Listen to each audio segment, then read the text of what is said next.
as we go over this evening Eagle sessions. Okay, it's almost a two-parter with Eagle time covered next week. The two are very much interlocked. So all I will say with this is it's probable, I would say highly probable, that many will have questions after tonight's stream. But you have to remember that the second part of this next week covering Eagle time will very much likely answer a lot of the questions that you may still have. So please bear in mind that tonight is the part one really of a two-part series of Eagle sessions and Eagle time next week. Okay. With that said, let's begin. So as always, that lovely trade disclaimer that you all absolutely love. So this Contenders live stream tonight. Fairly simple. Eagle sessions and then questions, should there be any, which I'm sure there will be. I think I'll try and cover tonight as long as everything on my throat side of things feels good. If not, I'll do the live stream tomorrow for you. So we'll see how this goes. I expect this one to last about 35 to 40 minutes. So not too long. Let's go. Eagle sessions. Eagle sessions are taken from the Eagle time theory, which of course I am covering next week. And Eagle sessions are similar to TPO charts, but I trade them differently. This is obviously the primary reason why we're doing Eagle sessions at the end of the TPO series, because the theories are, obviously very similar in that regards, but they're also traded the way that I'm trading it very differently. And I think it would be really, really good. Probably not within the next month, probably not in August, but maybe in September, we'll try get Eagle on a live stream with us and he can give his perspective of the Eagle sessions, the man himself, the man, the myth, the legend. I'm sure Eagle will be more than happy to join us on a stream. But tonight I'm giving you my perspective on them, okay? And they are primarily used by day traders, though of course swing traders can find them useful. But I am primarily using this on a day-to-day basis on the day trading charts, e.g. for your day trades. No, so you're not really using this on if you're a monthly time frame trader, I wouldn't really think you're going to be using Eagle sessions very much. But if you like to trade that 4 hour to the lower time frames, man, this is like the I don't want to say the most useful tool because I don't want to ever say the most useful, but this is easily like a top 5 thing that you're looking at every single day. So it's very, very, very helpful for the day traders especially. So this is what Eagle sessions look like. Okay. Obviously there are 4 in here, but Eagle sessions, and this is the template I will share next week after the Eagle time. I'm going to share this template next week. Okay. But this is basically what the template will look like when you have it. Okay.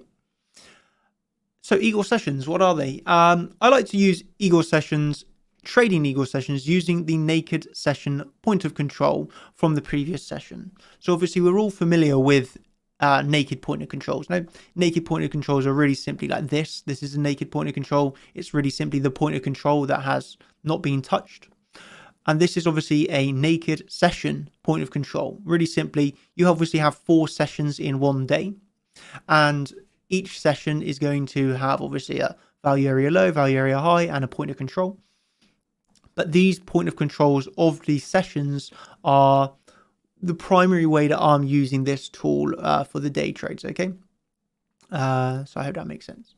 So yeah, I personally love to use them off of the naked session point of controls from the previous session. What I mean by this is if this is our current session, we are currently trading in here, this green session.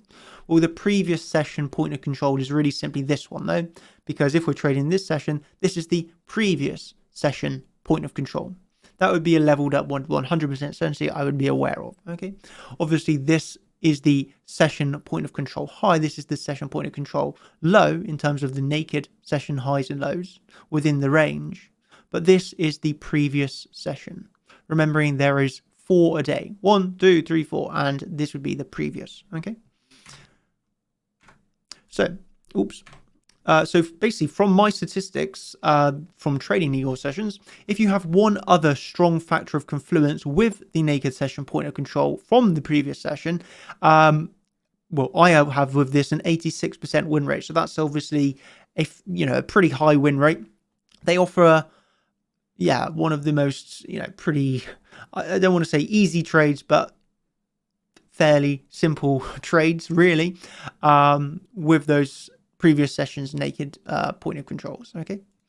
So the reason, in my opinion, for this is that the last session basically leaves almost, you have to view it like trap traders or resting liquidity. If it's the point of control from the previous session, that's where recently there has been a lot of volume traded. And if you have moved down or above that naked session point of control, you have people obviously likely on the wrong side of the market. Of course, you got to remember, we're not exclusively using Igor sessions alone. It's not like we use Igor sessions and we are going to forget about looking at open interest, looking at the order flow, looking at the delta. We're obviously still using that theory alongside this. So do not think everything goes out the window when you get this. But it's to be used alongside that. And this can be pretty much your primary templates. If you have 3 on the day, your TPO, your Igor sessions, and then your scalp trading chart champions template.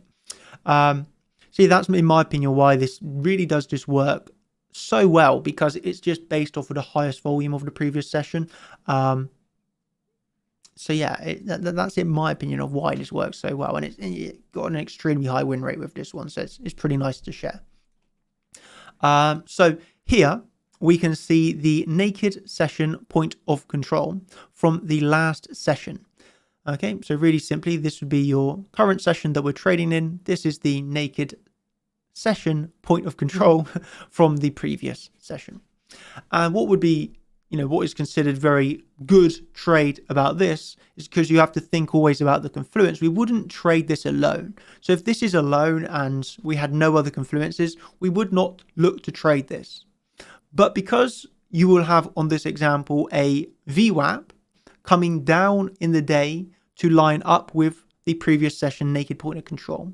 And because if you take your Fibonacci, of course, you'd have to do this on TradingView, but your piece of price action from the high of the move to the low of that move, it will also line up with the CC. So e.g., you've got the CC retracement, you've got the VWAP, and you've got the previous session naked point of control. That is a trade with 100% certainty I would take every single time for a scalp trade, of course. You wouldn't necessarily think this is a swing trade, but this is for 100% every time it comes up. I would take that trade for the intraday, scalp session trade. What would we do for then your potential? Let's say let's say price comes up. What you have to think is, if this session, let's say this session is still occurring, or we formed a next session, let's say the next session formed, and let's say we close here, we open the next session here, then we would still have this naked session point of control above us on the VWAP on the CC. I would still take that short. So whether it's in the current session and this is above us with the confluence, or let's just say, for the sake of an example, price literally closes back down on this row and you open up the new session on that point of control, for example, which happens quite often, then we would still use this as our reference point for a short. Okay, and then where would we say is a very good take profit? Well, if we are moving up and using this as a short entry in this example, very good take profit is going to be that session's then point of control. So even if we were to move up in this session, we take the short, where would be a good take profit one, or really simply then that session's point of control. No, so you can store. I hope you can visualize. Obviously this is a little bit of visualization, imagining how this is moving, but that's kind of the way I would approach that trade, looking to short this the confluence that we had, and then really simply a take profit one can be that point of control. Yeah, if we break this point of control, we can look for lower. Otherwise, you can actually then scalp a long off of the back of this one if you had the confluence there as well, and then trade between the point of controls.